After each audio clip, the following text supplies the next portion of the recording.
우리 시간 함께 기도하심으로 새벽 예배 주님 앞에 나가시겠습니다. 하나님 아버지 감사합니다. 오늘도 우리에게 새로운 생명을 허락하여 주시고 주님 우리를 불러주시니 찬양과 영광을 올려드립니다. 하루의 가장 처음을 주님과 시작하는 귀한 선택 가운데 하나님께서 그 선택을 기뻐 받아주시며 오늘 이 시간 주님 앞에 말씀 가운데 나아갈 때에 하나님의 위로와 하나님의 임재가 오늘 우리 가운데 넘쳐나게 하여 주시옵소서.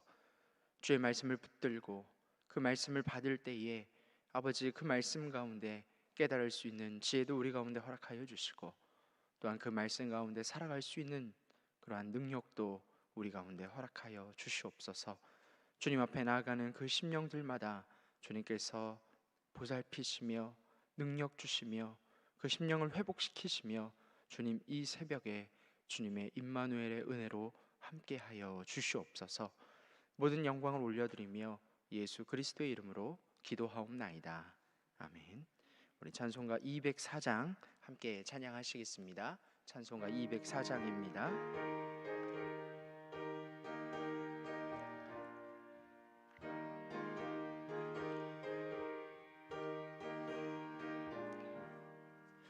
주의 말씀 듣고서 준행하는 자는 반석 위에 터닫고 집을 지음 같아. 비가 오고 물나며 바람 부딪혀도 반석 위에 세운 집 무너지지 않네. 잘 짓고 잘 지세 우리 집 잘 지세. 만세 반석 위에다 우리 집 잘 지세. 주의 말씀 듣고도 행치 않는 자는 모래 위에 터닫고 집을 지음 같아. 비가 오고 물나며 바람 부딪힐 때 모래 위에 세운 집 크게 무너지네. 잘 짓고 잘 지세 우리 집 잘 지세. 만세 반석 위에다 우리 집 잘 지세. 세상 모든 사람들 집을 짓는 자니 반석 위가 아니면 모래 위에 짓네. 우리 구주 오셔서 지은 상을 줄 때 세운 공로 따라서 영영 상벌 주리. 잘 짓고 잘 지세 우리 집 잘 지세. 만세 반석 위에다 우리 집 잘 지세. 아멘. 오늘 하나님께서 우리에게 주시는 말씀은 구약 신명기 21장 15절에서 23절까지 말씀입니다. 신명기 21장 15절에서 23절까지 말씀입니다. 제가 한 절, 여러분이 한 절, 우리 함께 교독하시겠습니다. 어떤 사람이 두 아내를 두었는데 하나는 사랑을 받고 하나는 미움을 받다가 그 사랑을 받는 자와 미움을 받는 자가 둘 다 아들을 낳았다 하자. 그 미움을 받는 자의 아들이 장자이면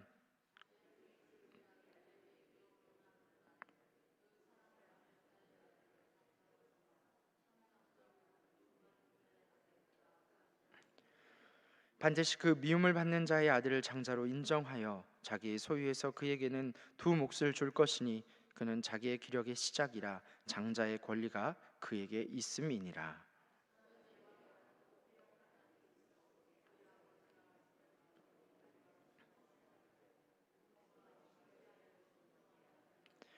그의 부모가 그를 끌고 성문에 이르러 그 성읍 장로들에게 나아가서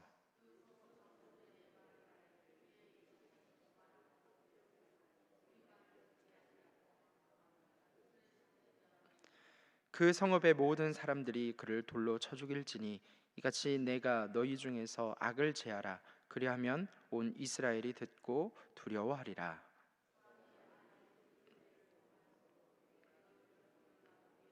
다 같이 읽겠습니다. 그 시체를 나무 위에 밤새도록 두지 말고 그날에 장사하여 내 하나님 여호와께서 내게 기업으로 주시는 땅을 더럽히지 말라. 나무에 달린 자는 하나님께 저주를 받았음이니라. 아멘. 이 말씀은 살아계신 하나님의 말씀입니다. 여러분, 계속해서 우리는 신명기의 말씀을 새벽에 살펴보고 있습니다. 어제는 우리 신앙의 노블레스 오블리주를 실천하시느라 고생이 많으셨을 여러분을 축복하면서 오늘도 하나님께서 신명기 말씀을 통해 우리의 삶의 귀한 도전과 또한 그 말씀 가운데 우리의 공동체를 또 우리의 가정을 선하게 인도해 주시기를 주 이름으로 간절히 축복합니다. 오늘 내용은 세 가지 내용을 포함하고 있습니다. 하나님의 백성들에게 그 세 가지를 말씀하고 계시는데요. 처음은 여러분 잘 아시다시피 이 유산 상속에 대한 말씀입니다. 대략적인 상황은 그렇습니다. 한 남자에게 두 아내가 있는데 한 아내는 사랑하고 또 한 아내는 미움을 받는 아내입니다. 두 아내는 각각 아들이 하나씩 있었는데요. 공교롭게도 미움을 받는 그 아내의 아들이 바로 장자입니다. 이때 남편이 자신의 재산을 자녀들에게 물려줄 때 자신이 사랑하는 아내의 아들은 유산을 더 주고 또 자신이 미워하는 아내의 장자에게는 그 몫을 덜 주면 안 된다는 것입니다. 즉 장자는 장자의 권리대로 두 몫을 주어야 한다라고 하나님께서는 분명하게 말씀하고 있습니다. 왜 같은 자녀인데 누구는 더 주고 덜 주고 하는 것이 어디 있느냐? 또 딸에 대한 언급은 없고 왜 아들만 언급하고 있느냐? 시대착오적인 내용 아니냐? 혹시 그렇게 생각하실지 모르겠지만 물론 똑같이 자녀들에게 나눈 것이 합당합니다. 그러나 당시 문화에서 우리가 생각을 해보자면 위와 같은 상황에서 장자에게 두 몫을 주어야 했습니다. 그런데 단지 미워하는 아내의 장자라는 이유로 그 권리를 마음대로 빼앗으면 안 된다라는 말씀입니다. 성경은 17절 하반절에 이렇게 말씀하고 있습니다. 장자의 권리가 그에게 있음이니라. 장자의 권리가 그에게 있음이니라 라고 17절 하반절에 이렇게 이야기합니다. 이 구절을 직역하면 이렇습니다. 그 장자의 규정은 그를 위한 것이다. 그에게 속한 것이라. 여기서 말하는 권리는 단순히 사람으로 말미암는 이 법전에서 명시하는 그런 의미를 넘어섭니다. 궁극적으로 그 권리는 사람이 부여한 권리가 아니라 하나님께 속한 권리를 말한다고 볼 수 있습니다. 즉 오늘 말씀의 이 장자에 대한 내용은 하나님으로부터 부여된 장자의 권리라는 것입니다. 인간은 우리가 마음대로 할 수 있는 것이 아니라 하나님께서 그렇게 말씀하셨다. 그러니 반드시 지켜져야 한다라는 그러한 말씀입니다. 사랑받지 못하는 자신의 어머니를 보는 것도 힘든데 자신이 받아야 할 이 장자의 몫까지 빼앗긴다면 여러분 얼마나 섭섭하겠습니까? 얼마나 억울한 일이겠습니까? 여러분 TV에 보면 이 유산 문제 때문에 자칫 이 피바람이 부는 그러한 일들 여러분 본 적 있으시죠? 이 유산 때문에 법정에 서고 서로 싸우는 모습들을 우리는 종종 봅니다. 가정의 모든 질서가 깨지고 문제는 그 상처를 받는 사람이 반드시 생긴다라는 것이죠. 어떻게 할 때? 하나님께서 만드신 그 권위를 넘어설 때, 그 권위를 무시할 때 여러분 이러한 어려움이 생긴다라는 것입니다. 그래서 하나님께서는 이 믿음의 가정의 질서와 평화를 위해 장자의 권리를 하나님의 권위로 확정 지으셨습니다. 하나님께서는 이렇게 이 사회의 가장 기본인 가정의 질서와 평화를 지키며 누구 하나 소외되는 것을 원치 않으셨습니다. 그 일로 인하여 상처받기를 원하지 않으셨다라는 것이죠. 그러한 가정의 평화와 질서는 어떻게 됩니까? 그 가정에서만 끝나는 것이 아니라 그 사회의 평화와 질서로 연결되어진다라는 사실입니다. 사랑하는 성도 여러분, 하나님께서 우리에게 주신 그러한 권위와 권리를 인정하는 것, 여러분 그것이 내 주변을, 또 여러분의 가정을, 여러분의 직장을, 우리 교회를, 또 우리가 속한 공동체를 평안하게 하며 그 가운데 상처받는 자가 없도록 하나님께서 명령하신 하나님의 계획이자 하나님의 축복인 줄로 믿습니다. 여러분 가정에서도 여러분이 속한 일터라든지 여러분 공동체에서 그 권위를 인정하고 또한 누구 하나 소외되지 않도록 세심히 살피는 그런 하나님께서 우리에게 주신 그 의미를 바로 새기는 저와 여러분이 되시기를 주 이름으로 간절히 축복합니다. 두 번째는 이 패역한 아들에 관한 처벌입니다. 자녀가 잘못하여 부모가 징계하여도 순종하지 아니하면 오늘 말씀 가운데 그 부모는 그 자녀를 성읍 장로들에게 데리고 가서 그 자녀의 패역함을 부모가 고발합니다. 그러면 어떻게 합니까? 오늘 말씀에 보면 사람들은 돌로 그 자녀를 쳐 죽입니다. 여러분 상당히 무서운 형벌이죠. 그런데 여러분 한번 생각해 보십시오. 어떤 부모가 자기가 자신의 자녀가 그렇게 패약하다고 해서 그 아들을 고발할 수 있겠습니까? 고발한다는 것 자체는 곧 돌로 맞아 죽을 수 있다라는 것입니다. 더군다나 여러분 다른 사람의 손에 돌에 맞아 죽는 것을, 내 자녀가 그렇게 되는 것을 두 눈 뜨고 볼 수 있는 부모가 여러분 어디 있겠습니까?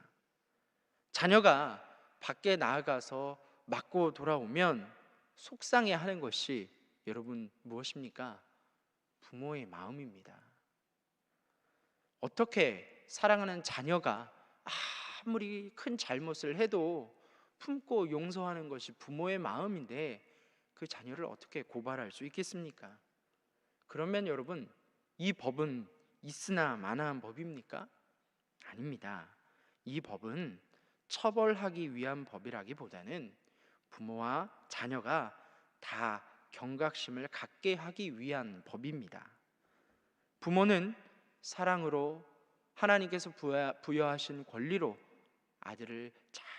자녀를 잘 양육해야 하는 그러한 의무가 있는 것이고, 또한 자녀는 하나님께서 부모에게 주신 그 권위를 인정하며 부모의 권위 앞에 순종할 수 있도록 하나님께서 그렇게 깨닫게 하며 경각심을 갖게 하기 위한 법이다라는 것이죠. 또한 이 법은 단순히 부모의 권위를 지키기 위함보다는 이 세상에서 하나님의 권위를 대행하는 이 부모님을 공경함을 통해 하나님을 경외하는 것에 그 목적이 있다 하겠습니다. 그래서 여러분 십계명을 한번 생각해 보십시오. 하나님에 관한 법 첫 번째와 네 번째까지의 법 이후 우리 사람에게 주시는 그 법 가운데, 계명 가운데 여러분 그 다섯째 계명이 무엇입니까? 바로 부모 공경에 대한 것입니다. 부모를 거역함으로 이 가정의 질서를 파괴하는 것은 곧 하나님을 거역하여 하나님 백성의 공동체 질서를 파괴하는 그러한 결과를 낳게 됩니다. 결국 가정에서 부모의 참된 권위는 하나님 나라 공동체에서 하나님 나라의 권리로 연결된다는 것입니다. 이처럼 패역한 행위를 한 아들을 돌로 쳐 죽이는 이 법의 목적은 하나님 나라 백성들의 마음속에 하나님을 향한 경외하는 마음을 근본적으로 회복시키기 위해서다라는 것입니다. 앞에서 말씀드렸던 이 장자의 유산에 관한 권리도 또한 지금 말씀 가운데 나오고 있는 이 부모와 자녀, 이 부모의 권위를 인정하는 그러한 법을 보면 단순히 이 법들은 내 가정에만 국한되는 것이 아니라 그 가정들이 하나님의 말씀대로 순종하며 인정하며 부모의 권위를 인정하며 그렇게 세워지는 가정을 통해 하나님께서는 바로 하나님 나라의 그 공동체, 그 믿음의 공동체가 바로 설 수 있다라는 사실을 우리에게 말씀하고 있다라는 사실입니다. 여러분, 수신제가 치국 평천하라는 말 여러분 잘 아실 겁니다. 큰 일을 하기 위해서는 먼저 필요한 것이 있다라는 것이죠. 수신, 나를 닦고 어떻게 하는 것입니까? 가족을 제가 잘 다스린 이후에 그 다음에 나라를 다스리고 또한 어떻게 됩니까? 천하를 병정하게 되는 것이죠. 여러분, 그 중에서 가장 처음은 물론 나를 다스리는 것입니다. 하나님 말씀 가운데 나를 돌아보는 것입니다.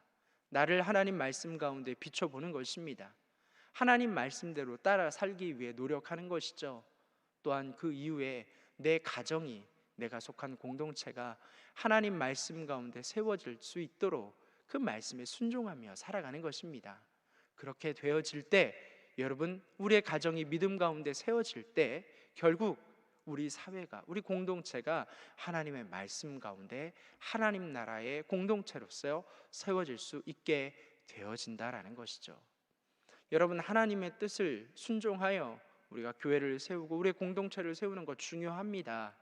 그런데 그것보다 앞서 우리가 생각해야 할 것이 있습니다. 그것이 무엇입니까? 바로 우리의 가정이라는 것입니다. 여러분, 5월은 무슨 달입니까? 가정의 달이라고 하죠. 그런데 때로는 우리는 큰 것을 본다고 하면서 하나님께서 우리에게 허락하신 우리 가정들을 소홀히 할 때가 얼마나 많은지 모릅니다. 바쁜 나머지 또 다른 것에 신경을 너무 쓰는 나머지 정작 내 가정이 하나님 말씀 가운데 바로 서고 있는지, 나와 함께하는 가족이 나로 말미암아 혹시 상처를 받고 있진 않은지,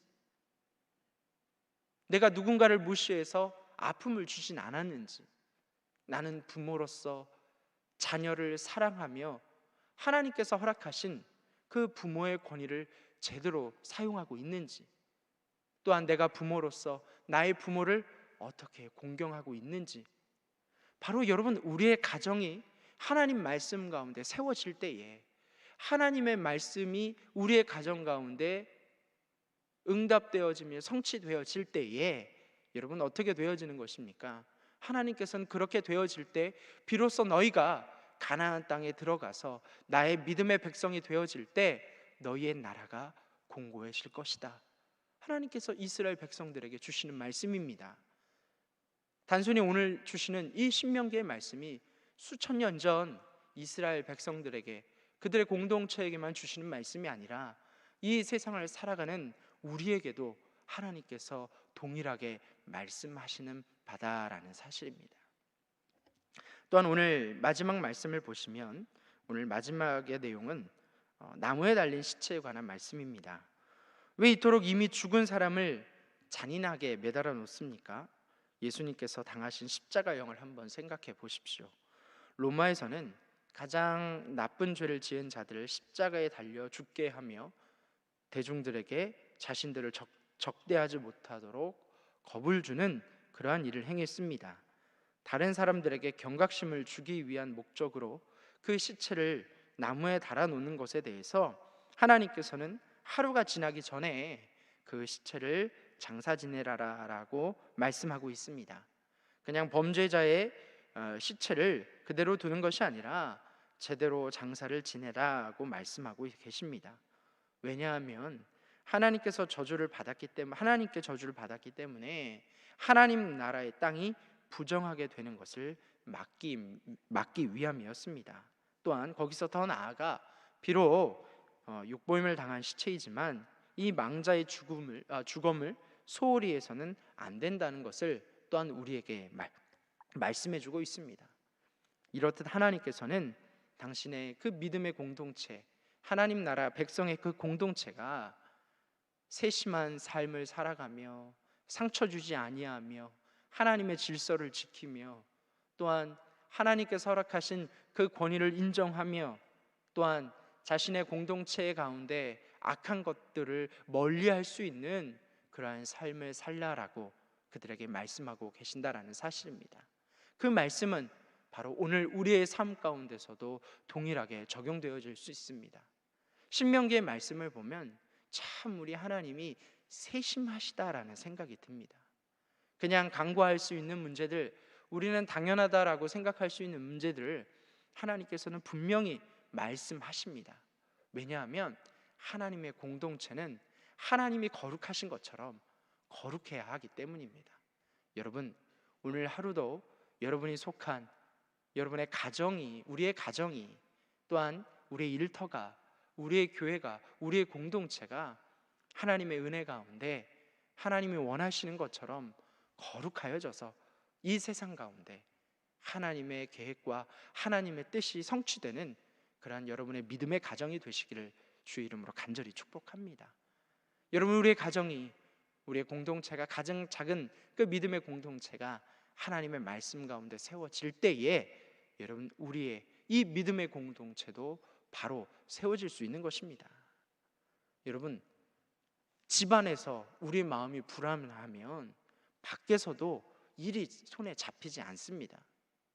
우리의 가정이 시끄러운데 여러분, 어떻게 밖에서 일이 편안할 수 있겠습니까? 신방철에는 상당히 예민합니다. 아시죠? 목사님들 굉장히 예민합니다. 그래서 가정에서 어떤 상황 가운데 있었는지가 참 중요합니다. 이 예민해서 싸우지 않으려고 많이 노력을 하죠. 목사님들도 여러분 사람입니다. 가정에서 안 싸울 줄 아세요? 싸워요. 상처를 주기도 하고요, 상처를 받기도 합니다.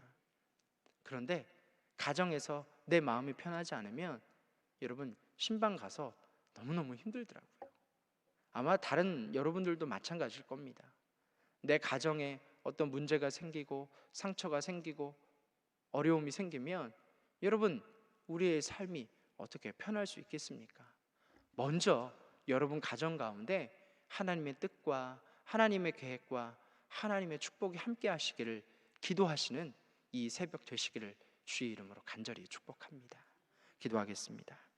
하나님 아버지, 오늘 신명기의 말씀을 통하여 하나님께서 우리의 삶 가운데 세세하게 또한 상처받지 않고 하나님께서 주신 우리의 모든 권위가 인정되며 그것으로 말미암아 하나님의 공동체가 든든히 거룩하게 세워져 가기 원하는 하나님의 깊은 뜻과 계획을 살펴봅니다.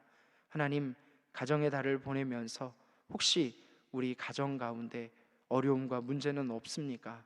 하나님, 나와 내 가정을 지키며 내 가정을 위해 기도할 수 있는 믿음을 우리 가운데 허락하여 주시옵소서.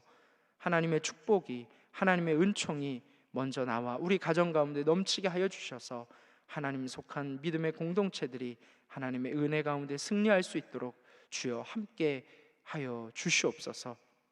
오늘 이 새벽에도 하나님 앞에 나온 우리의 심령들을 붙들어 주시고 우리가 하나님 앞에 부르짖는 기도 제목마다 하나님 응답되어지는 은혜를 허락하여 주시옵소서. 주님, 이 새벽에도 빈손으로 나오지 않고 하나님의 감사 헌금으로 11조로 또 1,000번째로 드려지는 아버지 그 손길들을 기억하여 주시고 하나님께서 그 손길들 위에 복의 복을 더하여 주시옵소서. 이 어려운 시기에 아버지, 이 민족이, 아버지 온 열방이 코로나로 말미암아 어려움을 당하고 있지만 하나님께서는 또한 그 길을 헤쳐나갈 수 있는 지혜와 하나님의 능력을 우리 가운데 허락하여 주실 줄로 믿습니다. 수고하는 모든 관계자들을 하나님 위로하여 주시고 그들을 붙들어 주시며 특별히 사랑하는 우리 모든 안산제일교회 성도들 하나님 기억하시며 그들의 가정을 하나님 인도하여 주시고 그들의 일터 위에 하나님 복의 복을 더하여 주시옵소서. 교회를 이끌어 가시는 우리 원로 목사님, 또한 사랑하는 담임 목사님 늘 강건케 인도하여 주시며 영육간의 강건함 주시며 성령의 충만함 주셔서 입술을 통하여 선포되어지는 귀한 말씀을 통하여 하나님 자녀들 위로함 받고 다시 세움 받을 수 있도록 주여 함께하여 주시옵소서. 주님께서 이 새벽 가운데 부르짖는 모든 기도 제목과 그 심령들마다 하나님 다 세세하게 다 들어주시고 응답하여 주시며 주님 인도하여 주실 줄 믿사오며 살아계신 우리 주 예수 그리스도의 이름으로 간절히 기도하옵나이다. 아멘.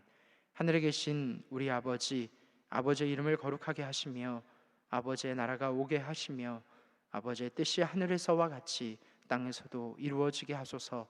오늘 우리에게 일용할 양식을 주시고 우리가 우리에게 잘못한 사람을 용서하여 준 것 같이 우리 죄를 용서하여 주시고 우리를 시험에 빠지지 않게 하시고 악에서 구하소서. 나라와 권능과 영광이 영원히 아버지의 것입니다. 아멘. 주신 말씀을 붙들고 또한 가지고 나온 기도 제목을 붙들고 우리 주여 세 번의 주님에 함께 통성으로 기도하며 나가시겠습니다. 주여, 주여, 주여. 하나님 아버지, 하나님의 귀하신 은혜와 은총을 구하며 사모하며 나아가는 하나님의 자녀들 위해 주님께서 오늘 이 시간 함께하여 주셔서 하나님의 은총으로 붙들어 주시며 기도의 응답으로 역사하여 주시며 위로함 주시며 말씀 가운데 새 힘을 허락하여 주시옵소서. 아버지,